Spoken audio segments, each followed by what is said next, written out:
სამკუთხედი ერთ-ერთი უძველესი გეომეტრიული ფიგურაა მათემატიკაში. მის თვისებებს ჯერ კიდევ ანტიკურ საბერძნეთში სწავლობდნენ.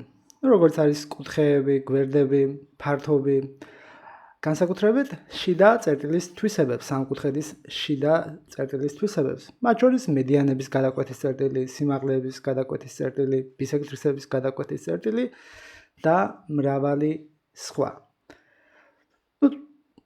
ჯერ კიდევ ანტიკურ ბერძნებს საბერძნეთში, ბერძენ მათემატიკოსებს აინტერესებდათ სამკუთხედის შიდა წერტილის ზოგადად ნებისმიერი შიდა წერტილის თვისებები. ამ ნახაზზე გვაქვს ABC სამკუთხედი, მის შიგნით აღებულია P წერტილი და AP, BP, PC არის მანძილები წვეროებამდე, ხოლო P და PD არის მანძილები გვერდებამდე. ბუნებრივია საინტერესოა, როგორი დამოკიდებულება წვეროებამდე მანძილების ჯამსა და გვერდებამდე მანძილების ჯამს შორის. საინტერესო ამოცანა. სად იყო პირველი მინიშნება? პირველი მინიშნება იყო შემდეგი, რომ მოდი დავხაზოთ ტოლგვერდა სამკუთხედი. რომ კარგად გამოჩნდეს, ხო? ტოლგვერდა სამკუთხედი და სად იყო პირველი მინიშნება? შემოვხაზოთ მასზე წრეწირი. ეს ტოლგვერდა სამკუთხედია. შემოვხაზოთ მასზე წრეწირი და ანალოგიურად ასევე ჩავხაზოთ წრეწირი ამ სამკუთხედში.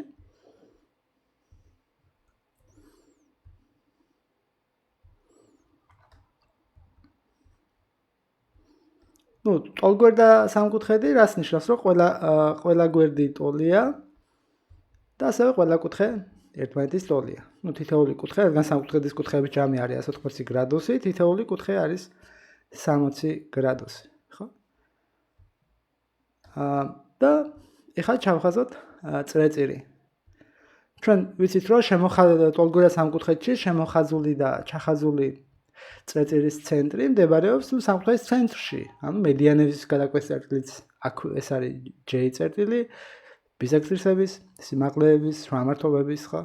იდეალური სამკუთხედია. და აქედან ჩანს, რომ რადგან კუთხე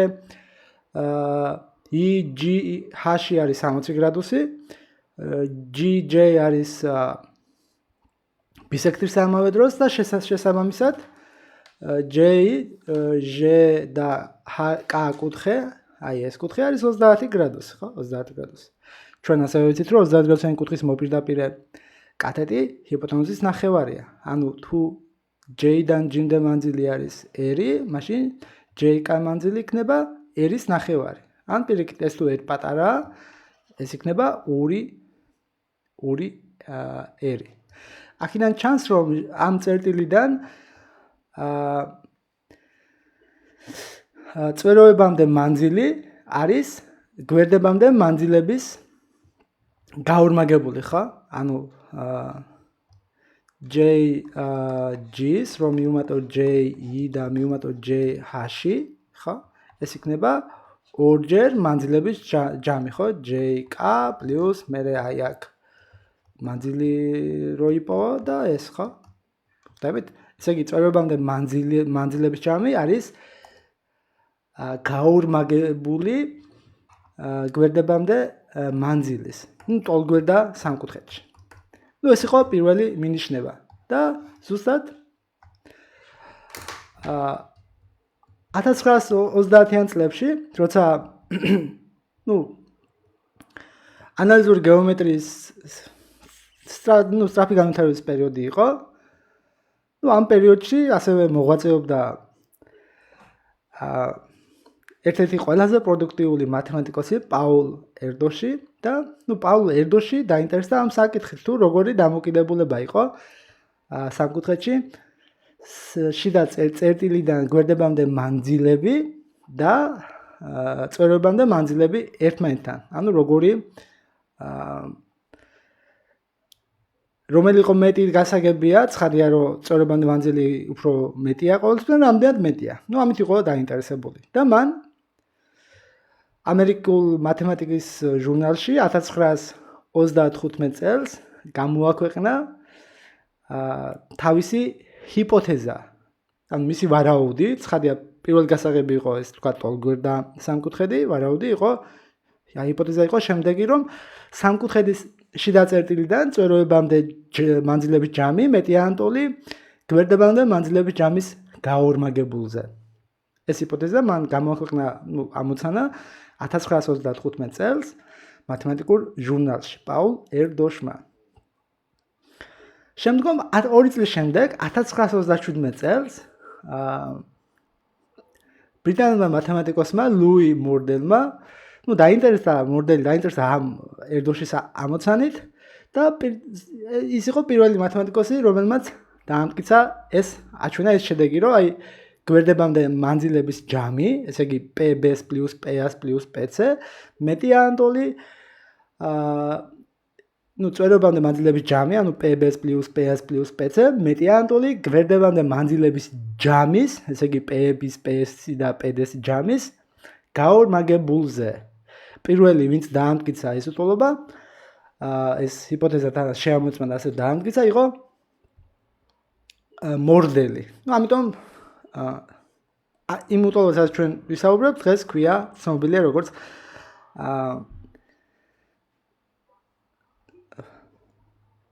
ერდოშ-მორდელის უტოლობა. თუმცა მისი მტკიცება იყო ძალიან რთული, მან გამოიყენა ანალიზური გეომეტრია, ტრიგონომეტრიული გარდაქმნები, ვექტორები, ბარიცენტრული კოორდინატები და იყო რთული. და ერთი შეხედვით, ბუნებრივი ინტერესი იწვევდა ის, რომ თავად ამოცანა არის მარტივი, ანუ ევკლიდურ ენაზე მარტივი ამოცანა, მაგრამ მისი მტკიცება რთულია და ბუნებრივია, მათემატიკოსებს არ აკმაყოფილებდათ უბრალოდ მტკიცება. მათემატიკოსები ეძებენ ამოცანის ლამაზ მტკიცებას. იმიტომ რომ ფორმულა თავად ელემენტარული იყო, მაგრამ მტკიცება არა. და ამიტომ მაშინდელი გეომეტრიული საზოგადოებისთვის ეს იყო ძალიან საინტერესო გამოწვევა. იმიტომ რომ ასეთი ბუნებრივი უტოლობის დასამტკიცებლად აუცილებელი ხდებოდა მძიმე ანალიზური მეთოდების გამოყენება და ამიტომ დაინტერესდა ბევრი მათემატიკოსი ამ უტოლობის დამტკიცების უფრო ელემენტარული გზების მოძიებაზე. 1940 და 1950-იან წლებში რამდენიმე გეომეტრი ცდილობდა, რომ უფრო სუფთა გზა მოეძებნა. ძირითადად სუფთა გზაში ითვლებოდა ამ შედეგის დამტკიცება ევკლიდური გეომეტრიის გამოყენებით, ანუ ევკლიდური მეთოდებით, ხო? ძველ ბერძნული ტრადიციების შესაბამისად. და ზუსტად მათ შორის ერთ-ერთი, ვინც დაინტერესდა, იყო კაზარინოვი. და მისი მიზანი იყო, რომ კაცრად გეომეტრიული და ტრიგონომეტრიის თავისუფალი მეთოდებით აეგო, ანუ მისი მიზანი იყო ეჩვენებინა, რომ შეიძლება თუ არა ამ უტოლობის დამტკიცება გეომეტრიული კონსტრუქციების საშუალებით და საბოლოოდ მან 1957 წელს მიაგნო მტკიცების კონსტრუქციულ გზას, ანუ კაზარინოვმა დაამტკიცა ეს უტოლობა გეომეტრიული კონსტრუქციით, ევკლიდური გეომეტრიის მეთოდებით. მან გამოიყენა ღერძული სიმეტრია დამტკიცების დროს და ასევე პაპუსის კლასიკური თეორემა, რომელიც მე წინა ლექციაში დავამტკიცე და ასევე გამოვაქვეყნე ეს ვიდეო. შემდგომ ეტაპზე არსებობს სხვა მტკიცებებიც უკვე 1958 წელს ბანკოფმაც გამოაქვეყნა და ბოლო ელემენტარული მტკიცება იყო ასევე 2007 წელს გამოქვეყნდა და მე თქვენ შეგიძლიათ ეს მეთოდები მოიძიოთ. დღეს კი ჩვენ ვისაუბრებთ, ანუ ჩვენ ახლა ამ უტოლობას დავამტკიცებთ კაზარინოვის მეთოდით, ხო? და მისი მეთოდი, ეყრდნობოდა რას? ეხლა ძალიან საინტერესოა, რომ აი მაგალითად ფაქტურად შემდეგ აღმოჩნდება, რომ ფართობის ტერმინებში, ანუ პირდაპირ ამის დამტკიცება არის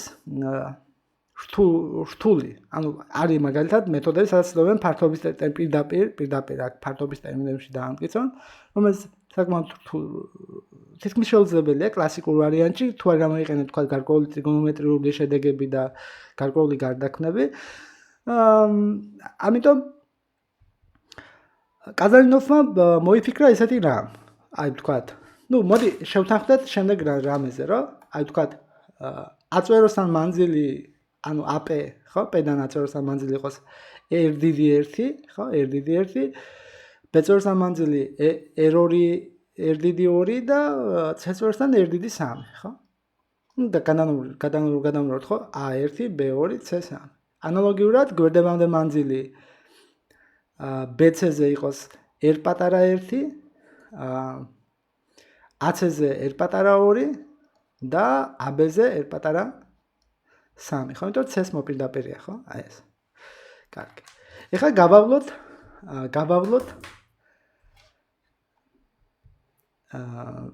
ABC კუთხის ბისექტრისა. კუთხის ბისექტრა ვიცით რა არის, ხო? კუთხეს ყოფს ორ ტოლ ნაწილად. აი ეს. და ვთქვათ კვეთს J წერტილში. ეხლა ვიპოვოთ აი ამ კუთხის ბისექტრისის მიმართ სამკუთხედის სიმეტრიული სამკუთხედი, ანუ ღერძული სიმეტრია გავაკეთოთ ამ სამკუთხედის BJ ბისექტრის მიმართ, ხო? ჩვენ მე აქ უკვე მაქვს ინსტრუმენტი და განზადებული ინსტრუმენტით გავაკეთებ არ ეკლას BJ წფის მიმართ, ხო? რომელიც არის B კუთხის ბისექტრისა. აი ეს. ცოტა ჩამოვაჩორჩებ. ისე რომ გამოჩნდეს, ხო, არ დაგვიმალოთ C'. ამ გარდაქმნით ცხადია, რომ B წერტილი ისევ B პრიმაში აღმოჩნდება, იმიტომ რომ B ძევს წფეზე, მოდი ეს დავმალოთ. A წერტილი აღმოჩნდება A პრიმაში, იმიტომ რომ A პრიმა ცხადია უნდა იყოს მართობული ამ ბისექტრისის, ანალოგიურად C პრიმა არის მართობული ამ ბისექტრისის, ხო? ესე იგი C აისახა C პრიმა. მაშინ B A პრიმა C პრიმა და BAC სამკუთხედები ტოლია, ხო? იმიტომ რომ ეს ღერძული სიმეტრია, ანარეკლია იგივე, ინახავს როგორც მანძილებს, ისე კუთხეებს, ხო? აქ შეთანხმება მიხვდით, ხო? ანუ გვერდებამდე მანძილები აღნიშნულია R-დიდებით, უკაცრავად, წვერებამდე მანძილები აღნიშნულია R-დიდებით და გვერდებამდე მანძილები R პატარებით. შესაბამისად, თანმიმდევრობით, ხო? A არის პირველი, B მეორე, C მესამე. ანუ A წვეროსთან მანძილი R-1, B წვეროსთან R-2, C წვეროსთან R-3 და მის მოპირდაპირე გვერდებზე მანძილები P-დან, შესაბამისად R პატარა 1, R პატარა 2, R პატარა 3. ეხლა რას ეყრდნობა კაზარინოვის მტკიცება? ეყრდნობა პაპუსის კლასიკურ, ეს იყო ერთ-ერთი ბერძნული გეომეტრიის ბრწყინვალების ბოლო წარმომადგენელი, რო ჩავთვალოთ. ეხლა, კაზარინოვმა შეხედათ C', P და A' სამკუთხედს. აი ამ სამკუთხედს. და ეხლა ავაგოთ პარალელოგრამი BP C'. ფაქტობრივად C', P-ზე უნდა ავაგოთ პარალელოგრამი. ფაქტობრივად BP C'-ზე ავაგოთ პარალელოგრამი. ხო, აქ მე მაქვს ეს განზადებული კონსტრუქცია და პირდაპირ აი ავაგებ პარალელოგრამს. აი, ავაგეთ პარალელოგრამი. ანალოგიურად ავაგოთ პარალელოგრამი BP A'-ზე. ხო?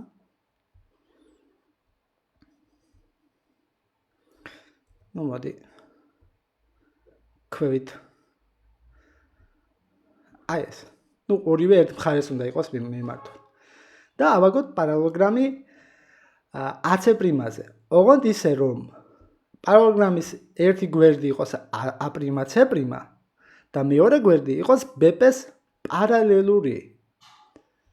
აი A',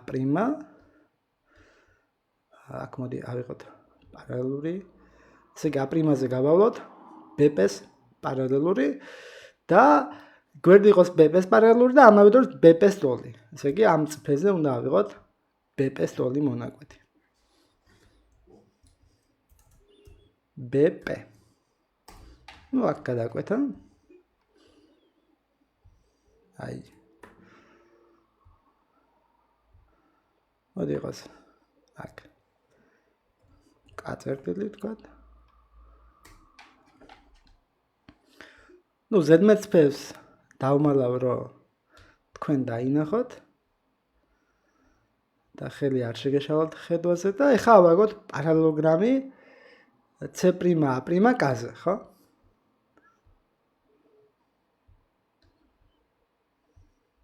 აი ეს.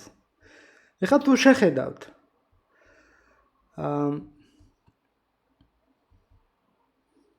ნუ კიდე ჩამოვწიოთ ცოტა რომ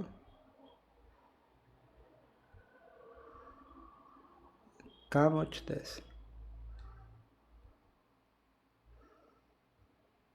აი ეს.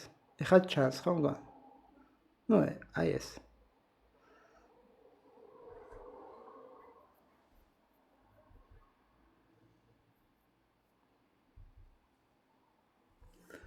ეხლა პაპუსის თეორემა ამბობს რომ PC'-ზე და PA'-ზე აგებული პარალელოგრამის ფართობდა ჯამი ტოლია C'-A'-K პარალელოგრამის ფართობის. აი ესე იგი მოდი აქ დავწერთ S B B P C'-H, ხო? ეს ამ პარალელოგრამის ფართობს მიმატებული S B P A'-I იგივეა რაც S A'-K J C', ხო? აი ეს. ხვდებით? ეს არის პაპუსის თეორემა, ხო? პაპუსის თეორემა მაგას ამბობს, რომ თუ სამხდოლის გვერდებზე თქვათ ააგებ პარალელოგრამებს, თქვათ რომელიმე ორ გვერდზე, ოღონდ ორივე ან შიგნით უნდა იყოს, ან გარედან აგებული. თქვათ გარედან აგებული. მაშინ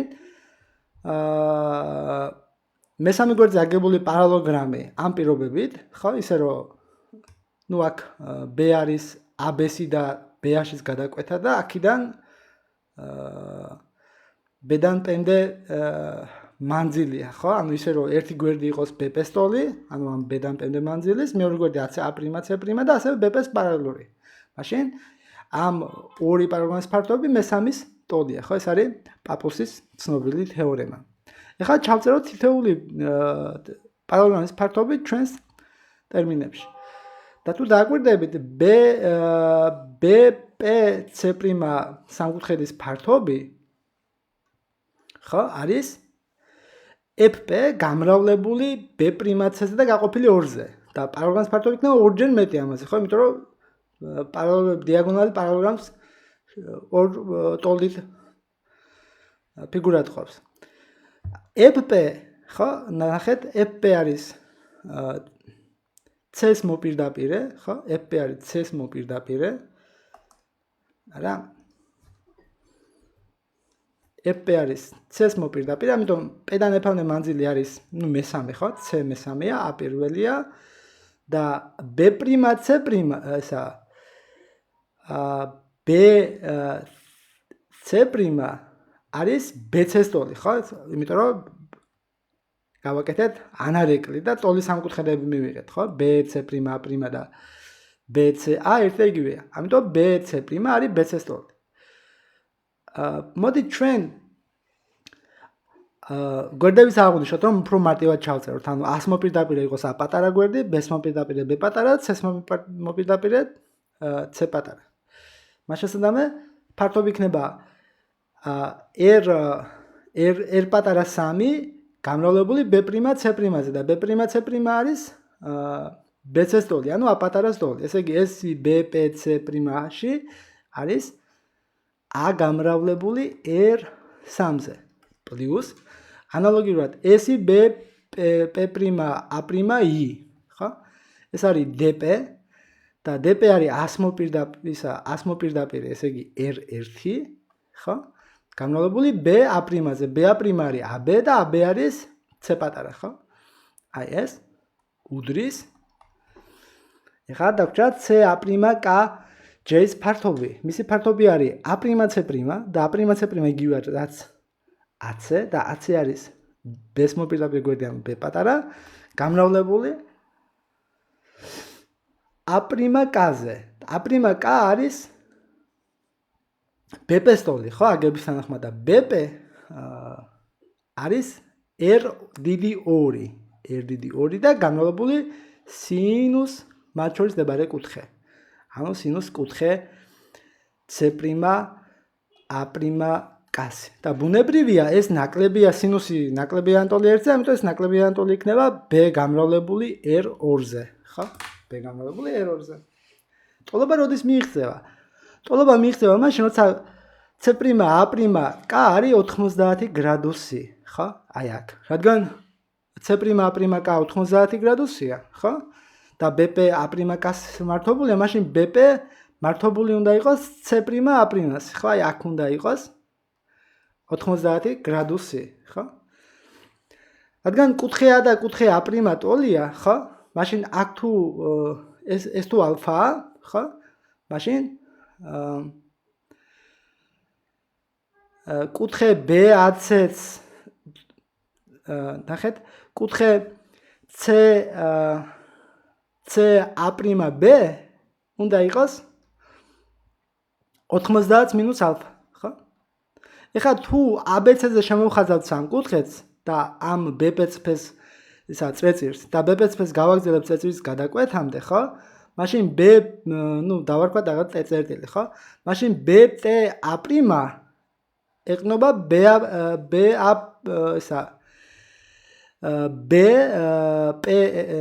BTC, ხო? BTC აი ეს კუთხე ეყნობა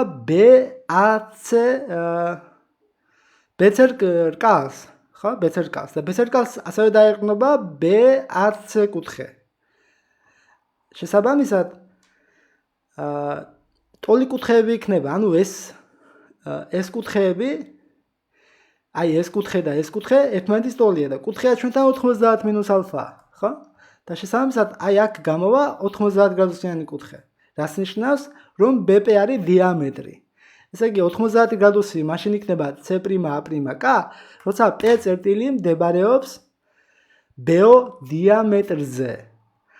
ხვდებით, ანალოგიურად მეორე, ანუ სხვა კუთხიდან თუ დავწერთ, იქაც მაშინ მიიღწევა, როცა AP იქნება დიამეტრზე და როცა CP იქნება დიამეტრზე. ანუ ჩვენ რაც დავწერეთ იმ ტოლობაში, ტოლობა მიიღწევა მაშინ, როცა P მდებარეობს შემოხაზული წვეწირის ცენტრში, ხო? სამივე ერთად. ჩვენ ხომ ეხა ორი გვერდის დავწერეთ, ისა ერთი მხრიდან დავწერეთ, მეორე მხრიდან, მესამე მხრიდან სამივე ერთდროულად შესრულდება თუ P იქნება შემოხაზული წვეწირის ცენტრში. ესე იგი, მივიღეთ, რომ A ჯერ R3 პლუს C ჯერ R1 ნაკლებია ანტოლი B ჯერ R2, ხო? აი ეს. მოდი ამას წავშლი. აი ეს აღარ მჭირდება. ნაკლებია ანტოლი უნდა დამეწერ, მე თქვა და შემეშალა, ხო? ნაკლებია ანტოლი მიწერი. აქიდან ცხადია, შეგვიძლია ეს ბისექტრისაც დავმალოთ, უბრალოდ, იმიტომ რომ გასაგებია რომ უკვე გამოვიყენეთ, ხო? და ამის მერე უკვე ჩვენ აღარაფერი აღარ გვჭირდება, ხო? ეს პარალელოგრამების შეგვიძლია წავშალოთ. ესეც შეგვიძლია წავშალოთ, ესეც შეგვიძლია წავშალოთ. ესეც შეგვიძლია და ეს. ხო? ამ მთელი იდეა ეყრდნობოდა აი ამ ტოლობის მიღებას. ეს აღარ გვჭირდება ჩვენ.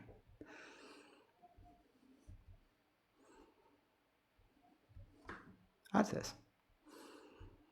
გავამარტივებ ნახას და რომ თქვენთვის უფრო ადვილად ასაქმელი იყოს, ხო? ეს R1, R2 და R3 A, B და C წვეროების მიხედვით A არის 1, B 2, C 3, ხო? კარგი.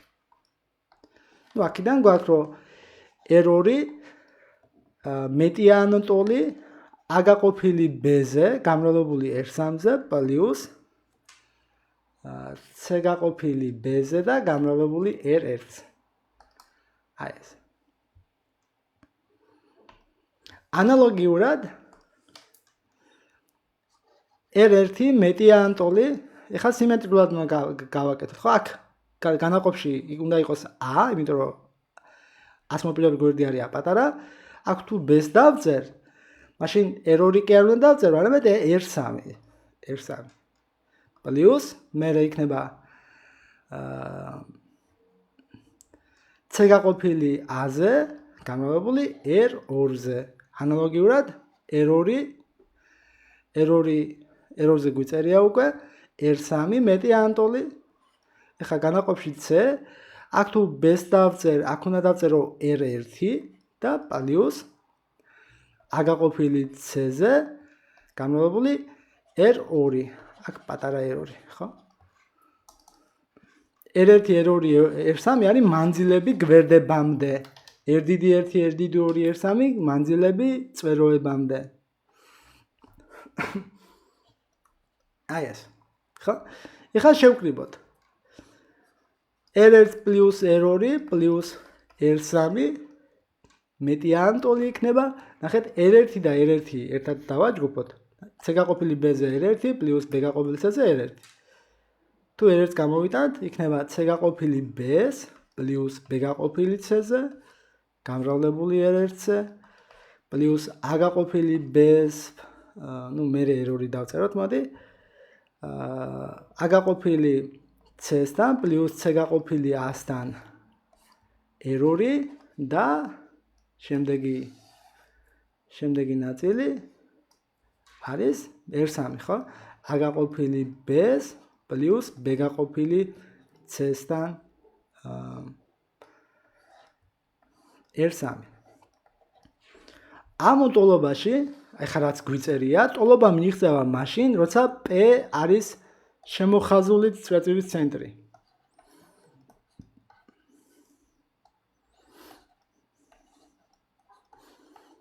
ეხლა რაც გვიწერია, ამ ტოლობაში ტოლობა მიიღწევა მაშინ, როცა P მდებარეობს ABC სამკუთხედზე შემოხაზული წრეწირის ცენტრში.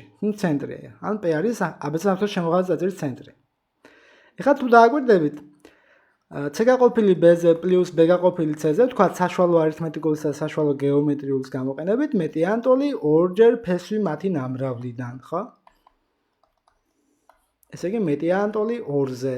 და ტოლობა მიიღწევა მაშინ, როცა C გაყოფილი B-ზე უდრის B გაყოფილი C-ს, ანუ როცა B უდრის C-ს. მაშასადამე გვაქვს R1 პლუს R2 პლუს R3 მეტი ან ტოლი ორჯერ R1 პლუს R2 პლუს R3.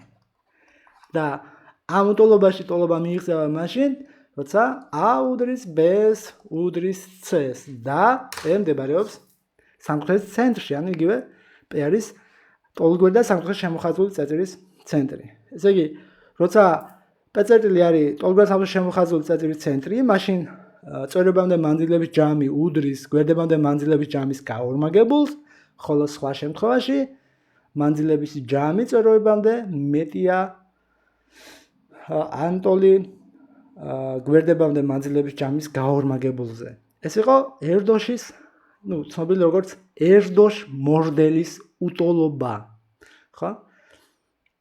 ეს არის პირველი იყო ეს კაზანინოვი, რომელმაც 1957 წელს ესეთი ღერძული სიმეტრიის გამოყენებით და პაპუსის კლასიკური თეორემით დაამტკიცა R2 მორდელის უტოლობა. მანამდე იყო სხვა მეთოდებით ამოხსნილი, თუმცა ის არ იყო ელემენტარული და პირველი ადამიანი, რომელმაც ეს გააკეთა, იყო კაზარიოვი და მას ამისთვის დაჭირდა დაახლოებით 20 წელი. ანუ თითქმის 20 წლის განმავლობაში ადამიანები ეძებდნენ ელემენტარულ ამოხსნას ამ უტოლობის, რომელიც მარტივადაა ფორმულირებული, არა, სამკუთხედის გვერდებამდე მანძილების ჯამი, სამკუთხედის წვეროებამდე მანძილების ჯამი, მაგრამ ვერ ხერხდებოდა ევკლიდური გეომეტრიის მეთოდებით მტკიცება, ანუ იმ ბერძნული მეთოდებით, რასაც იყენებდნენ ზოგადად ევკლიდეს წიგნში როგორც არის, ხო, ევკლიდეს საწყისები.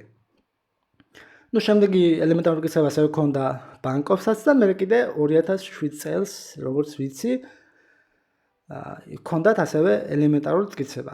უფრო დამატებითი ინფორმაციისთვის შეგიძლიათ მოიძიოთ, თქვათ, გამოიყენოთ საძიებო ინტერნეტი.